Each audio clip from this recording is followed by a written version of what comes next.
महाराज जी, जैसे आज वृंदावन की होली शुरू हो गई है और अगले 4 दिन तक होली चलेगी। महाराज जी, बहुत सारे युवतियां आपको सुनती हैं, तो ये आज आपका कोई संदेश सब भारतवासियों। हम तो सबसे यही प्रार्थना करेंगे कि होली महोत्सव प्रहलाद जी के द्वारा प्रकट किया गया है। जब प्रहलाद जी किसी भी प्रकार हिरण्यकश्यप के मारने से नहीं मरे तो उसकी बहन होलिका थी। वो हिरण्यकश्यप को उदास देखा तो उसने कहा, भैया उदास क्यों हो? तो उनका ये प्रहलाद मर नहीं रहा, तो उनका आज मर जाएगा। लकड़ी का बहुत सा ढेर लगाया जाए और उसमें लेकर हम प्रहलाद को बैठ जाएंगे तो हमें अग्नि से वरदान मिला है, एक पट, शीतल पट, जिसको हम मोड़ लेंगे तो हमारा रोम भी नहीं झुलसेगा और प्रहलाद मर जाएगा। बड़ा प्रसन्न हुआ हिरण्यकश्यप। उसने बहुत लकड़ी का पहाड़ लगाया, उसमें ऐसा बनाया जिसमें प्रहलाद जी को लेकर उनकी बहन बैठ गई। प्रहलाद जी की बुआ हुई हिरण्यकश्यप की बहन। आग लगा दी गई तो भगवान की कृपा से ऐसी वायु चली कि शीतल पट प्रहलाद जी के ऊपर आ गया और वो जलकर राख हो गई। तो जितने प्रहलाद पक्ष के थे सुबह वहां जब गए तो देखा प्रहलाद जी बैठे हुए, तो बड़े आनंदित थे। ढोल मंजीरा कीर्तन से होली की पूजा की और आपस में गुलाल रंग लगाकर खेल रहे, नाम कीर्तन कर रहे, पद गा रहे कि प्रहलाद जी भगवान की भक्ति से बच गए। तो ये उत्सव मनाया जा रहा है। ये लोग जो शराब पीते हैं, गंदे हरकतें करते हैं, एक दूसरे के चेहरे पर कालिक पोतते हैं, नालियों में ये हिरण्यकश्यप पक्ष के हैं।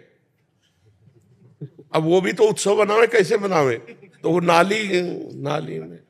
नालियों में गोबर कीचड़, उसकी हिरण्यकश्यप पक्ष की पार्टी, और एक होती साधुता की पार्टी। एक दूसरे पे गुलाल लगाए, रामकृष्ण हरि बोले और बैठकर पद गायन किए और खूब गुझियाँ और मिठाई भोग लगा कि ठाकुर जी को और पाए आनंद मनाए। तो हमारी समस्त देशवासियों से प्रार्थना है, कोई भी व्यसन न किया जाए।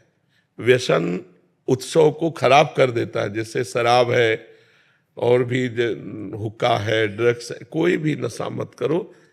फ्रेश माइंड से भगवान का नाम जप करते हुए, पद गायन करते हुए होली का आनंद लो। नशे में होली का आनंद थोड़ी होता, नशे में तो मूढ़ता छा जाती है। मूढ़ता में आनंद कहाँ? तो कोई भी नशा इस होली उत्सव में ना किया जाए और हम आनंद पूर्वक भाईचारा बनाते हुए एक दूसरे का सम्मान करें, प्यार करें। जो हमसे दुश्मनी मानते हैं, होली के दिन हम उनके भी घर जाएं और उनके गुलाल लगावें और उनसे प्यार करें। हमारा एक भी दुश्मन विश्व में ना हो, यही सबसे बड़ी हमारी प्रार्थना है। हमारे आचरण पवित्र हो, हमारा व्यवहार पवित्र हो, हमारा चिंतन पवित्र हो, तो होली सार्थक है। नहीं, कितने लोग नशा करके झगड़ा कर लेते हैं, कितने लोग अपनी हानि कर लेते हैं। अच्छा, आँख कितनी सूक्ष्म वस्तु है, उसकी आंख में अगर देखने में कमी आ जाए या चोट लग जाए, गुलाल तो गुलाल कीचड़ फेंकते हैं, कपड़ा फाड़ देते हैं। शराब पिए, उद्दंडता, ये सब ठीक नहीं। ऐसा होली उत्सव न मनाए जो सभ्यता के खिलाफ हो, समाज के खिलाफ हो, हमारे धर्म के खिलाफ हो, अध्यात्म के खिलाफ हो। ऐसा कोई कार्य न करें। सबसे पहली बात है कि शराब न पिएं। जो शराब पीते हैं होली उत्सव में स्वाहा कर दें। और दूसरी खास बात है, मांस न खाएं, क्योंकि आप भले जीव हत्या नहीं करते लेकिन आप हिस्सेदार हुए, क्योंकि आप खरीद के लाते हो और खाते हो, तो आप हिंसक ही माने जाओगे। तीसरी बात, किसी माता बहन की तरफ गंदी दृष्टि मत देखो।